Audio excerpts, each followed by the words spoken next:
नमस्कार दोस्तों, उम्मीद करता हूँ आप सभी लोग स्वस्थ होंगे। दोस्तों आज की वीडियो जो है हमारी कहीं ना कहीं वृंदावन के ऊपर है। जैसा कि मैंने आप लोगों को पिछली वीडियो में बताया था कि वृंदावन में ज़्यादा से ज़्यादा लोग इन्वेस्टमेंट के लिए पहुँच रहे हैं। बड़े बड़े प्लॉट्स काटे जा रहे हैं, सोसाइटीज़ के भी प्लॉट काटे जा रहे हैं, खेतों के भी प्लॉट्स काटे जा रहे हैं। तो दिल्ली एनसीआर से भी ज़्यादा खतरनाक लोकेशन बन चुकी है। जैसा कि मैंने पिछली वीडियो में बताया था कि मैं आप लोगों से वो जानकारियाँ साझा करूँगा। तो चलिए स्टार्ट करते हैं इस वीडियो को और दूसरों तक ज़रूर शेयर करें। अगर आप चाहते हैं कि दूसरे लोग भी जागरूक हों तो मेरी पिछली वीडियोस को भी शेयर करें और ये भी वीडियो आप दूसरों तक ज़रूर शेयर करें। दोस्तों जैसा कि हम सभी लोग जानते हैं कि मथुरा डिस्ट्रिक्ट के अंदर वृंदावन आता है आप लोगों का, और वृंदावन मथुरा ये सारा का सारा हमारे कन्हैया जी की नगरी है। और जहाँ पर कन्हैया जी का आशीर्वाद होता है, जिन जिन पर आशीर्वाद होता है, उनका बाल भी बाका कोई नहीं कर पाता है। जितना कन्हैया जी की नगरी है उतनी ही कंस की भी नगरी है। तो डेफिनेटली कहीं ना कहीं यहाँ पर असुरों की भी तादाद ज़्यादा है जो आप लोगों के साथ फ्रॉड कर रहा है। अब फ्रॉड करने वाले लोग कौन हैं ये तो मैं नहीं जानता, बट हाँ, फ्रॉड को कैसे आप हटा सकते हैं या फिर आप अपने आप को कैसे बचा सकते हैं, इसके बारे में मैंने जो पिछली वीडियोस बताई हैं वो भी काम आएगी और आज की वीडियोस भी काम आएगी। तो दोस्तों सबसे पहले तो मैं ये बता दूं कि जब वृंदावन के अंदर आप लोग जाते हैं तो ज़्यादा से ज़्यादा वहाँ पे मंदिर देखे गए हैं, ज़्यादा से ज़्यादा गौशालास देखे गई हैं, ज़्यादा से ज़्यादा आश्रम्स देखे गए हैं। तो कहीं ना कहीं आश्रम्स की ज़मीन, ट्रस्ट की ज़मीन और टेंपल की ज़मीन या फिर खेतों की ज़मीन, तो इस तरीके की ज़मीन ज़्यादा तादाद पे है।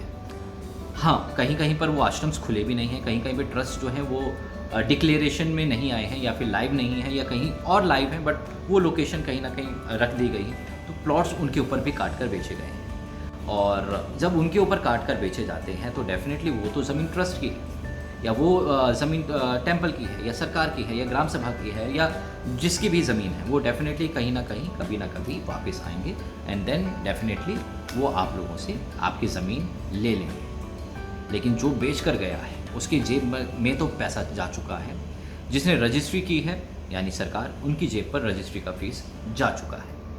अब हुई कैसे है, कहाँ हुई है, ये सभी आप लोग जानते हैं और सभी लोगों को मालूम है कि वो किस तरीके से होती है। बट हमें अपने आप को अगर बचाना है तो हमें समझदार बनना बहुत ज़रूरी है। समझदारी में पहला मैंने आप लोगों को बताया था कि सबसे पहले आप लोगों को ये स्टेप लेना है कि जो वो लोकेशन है उस लोकेशन के आसपास क्या सरकार की स्कीम्स आ रही है, ग्रोथ की स्कीम्स क्या आ रही हैं, आने वाले टाइम पर क्या होने वाला है। सबसे पहले तो इसके बारे में पढ़ें। उसके बाद वहाँ पर जाने के बाद आप लोगों को ये देखना है कि वो एक तो खेती वाली ज़मीनें हैं या फिर 143 वाली ज़मीनें हैं। मैं आपको पहले बता दूं दोस्तों, 143 बंद हो चुका है वृंदावन की लोकेशंस के ऊपर, ठीक है, क्योंकि ज़्यादातर खादर की ज़मीन बोले तो जो मैंने आप लोगों को बताया था पुश्ता की ज़मीन, यानी कि जो दलदली भूमि होती है, जो नदियों के को सुखाकर या नदियों के आसपास की ज़मीनें होती हैं, वो काफ़ी ज़्यादा जो उनकी मिट्टी होती है काफ़ी ज़्यादा उपजाऊ होती है। तो ऐसी जगहों पर केवल खेती ही अलाउ होती है। तो अगर आप ज़मीन खरीद भी लेते हैं, खेती वाली ज़मीन भी खरीद लेते हैं, तो भी आप मकान उस पर नहीं बना सकते जब तक सरकार उसमें वहाँ पे परमिट नहीं करेगी। तो आपको खेती ही करनी पड़ेगी या आप अपना फार्म तैयार करना पड़ेगा। आप अपना फार्म तैयार कर सकते हैं, गौशाला लगा सकते हैं, जो भी आपको लगाना है लगा सकते हैं, बट रहने के लिए वो परमिशन नहीं मिलेगी आपको। तो डेफिनेटली इस तरीके की ज़मीनों का हिस्सेदारी ज़्यादा है उस लोकेशन पे। तो मैंने आप लोगों को जो बताया है कि खसरा नंबर आप लोगों को लेकर जाना है अपने प्रॉपर्टी डीलर से या जो भी वहाँ पर काट रहा है ज़मीन, और वो खसरा नंबर आप लोगों को रजिस्ट्री ऑफिस में जाकर दिखाना है। Then you have to take a information कि हाँ फर्दर वो ज़मीन रहने लायक है या नहीं है या किसकी ज़मीन है वो ओरिजिनल, तो उससे पता लगेगा और आप उसमें आगे बढ़ सकते हैं। दूसरा मेरा मानना है दोस्तों, अगर आप वृंदावन में आप इन्वेस्टमेंट कर रहे हैं तो आप इन्वेस्टमेंट रहने के पर्पज़ से कर रहे हैं या फिर आप बिज़नेस के पर्पज़ से कर रहे हैं, इसको ज़रूर क्लियर कर लीजिएगा। क्योंकि अगर आप इन बातों को नहीं क्लियर करेंगे तो आप लोगों को आगे आने वाले टाइम पर कहीं ना कहीं प्रॉब्लम्स फेस करनी पड़ेंगी। कुछ लोग होते हैं कि नहीं मुझे तो वहाँ पर बसना है।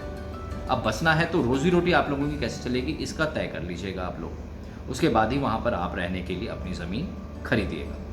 दूसरा, नहीं जी मुझे कभी कभी आना जाना है तो मैं लेकिन चाहता हूँ कि मेरे को होटल्स नहीं मिलते या फिर मुझे फर्दर कुछ प्रॉब्लम्स महसूस होती हैं या फिर मैं वहाँ पर बिताना चाहूँ 1 महीना वक्त, 2 महीना वक्त, तो मेरा अपना मकान हो तो मुझे वहाँ पर ज़्यादा कॉस्टिंग नहीं लगेगी, तो मैं उस हिसाब से भी सोच सकता हूँ। तो डेफिनेटली आप वहाँ पे इन्वेस्टमेंट कर सकते हैं उस प्रॉस्पेक्ट से। तीसरा ये भी आप लोगों को देखना पड़ेगा कि जब भी आप वहाँ पे इन्वेस्टमेंट कर रहे हैं, बिज़नेस के पर्पज़ से भी कर रहे हैं या रहने के पर्पज़ से कर रहे हैं, तो आगे आने वाले टाइम पर उस लोकेशन पर जहाँ पर आप वृंदावन या मथुरा के अंदर किसी भी और गांव में या आप गोवर्धन के आसपास अगर आप इन्वेस्टमेंट कर रहे हैं, कहीं पर भी आप इन्वेस्टमेंट करते हैं, वो इन्वेस्टमेंट की ग्रोथ आपकी इन्वेस्टमेंट पे प्लस आपकी लाइफस्टाइल पर क्या इम्पैक्ट करने वाली है और कब करने वाली है, ये ज़रूर देखिएगा आप। तो दोस्तों ये सारे कुछ पॉइंट्स हैं जिसके ऊपर आप थोड़ा सा सोचकर वृंदावन के अंदर आप जाइए, क्योंकि वहाँ पर ज़्यादा ज़मीनें एग्रीकल्चर में आती हैं, पुश्ता में आती है, यानी खादर की ज़मीनें होती हैं, नदियों को सुखाने वाली ज़मीन जो होती है, नदियों के आसपास की जो ज़मीन होती है, उपजाऊ भूमि होती है, तो सारी एग्रीकल्चर लैंड के अंदर में आती है। ज़्यादातर ट्रस्ट और टेम्पल्स के अंदर लैंड्स हैं, तो वहाँ पर लैंड्स बहुत कम हैं जहाँ पर आप के लिए रहने के लिए मिले। लेकिन मैं ऐसा ही बिल्कुल नहीं कहता कि आप लोगों को अप्रूव्ड लोकेशंस नहीं मिलेंगी या फिर आपको रहने के लायक ज़मीनें नहीं मिलेंगी। आपको सर्च करना होगा, आपको ज़्यादा से ज़्यादा सर्च करना होगा। मैंने वहाँ पर अभी रिसेंटली इन्वेस्टमेंट की है और मैंने अप्रूव्ड लोकेशन पर की है, और आने वाले टाइम पे डेफिनेटली मैं आप लोगों से डिस्कस करूँगा। अगर आप लोग लेना चाहते हैं तो आप मुझसे कॉन्टैक्ट फर्दर कर सकते हैं और मैं आपको कुछ अप्रूव्ड लोकेशंस पर भेज सकता हूँ। हाँ, अप्रूव्ड ज़रूर है। अप्रूव्ड मतलब जो वहाँ की अथॉरिटी है, एमसीडी है वहाँ की, वो उसके द्वारा अप्रूव्ड लोकेशंस हैं और वो सील्ड होती हैं। तो डेफिनेटली जब आप डॉक्यूमेंट्स देखोगे वो आपको सील्ड मिलेगा और गवर्नमेंट सील के साथ, तो स्टैंपिंग के साथ, तो डेफिनेटली वो आपके लिए एक अलग प्रॉस्पेक्ट देकर जाती है। तो अच्छा एक ऑप्शन हो सकता है मथुरा की लोकेशन के अंदर इन्वेस्टमेंट करने का, बट सोच समझ के, अगेन सोच समझ के। आप लोग उतने शिक्षित हो चुके हैं कि आप लोगों को क्या करना है, क्या नहीं करना है, कैसे करना है, ये सारी जानकारियाँ मैं दे चुका हूँ। फर्दर अगर मैं बात करूँ तो मैंने आप लोगों को हमेशा बताया है, जहाँ पर कुछ अच्छे लोग होते हैं वहाँ पे कुछ बुरे भी होते हैं, और जब बुरे होते हैं वहाँ पर अच्छे लोग भी मिलते हैं। तो ऐसा नहीं है कि वहाँ पर अच्छे प्रॉपर्टी डीलर्स नहीं हैं, आप को ढूंढने पड़ेंगे और उनसे बातचीत करना पड़ेगा। वो सही लोकेशन आप लोगों को कैसे दिखा रहे हैं, कैसे नहीं दिखा रहे हैं।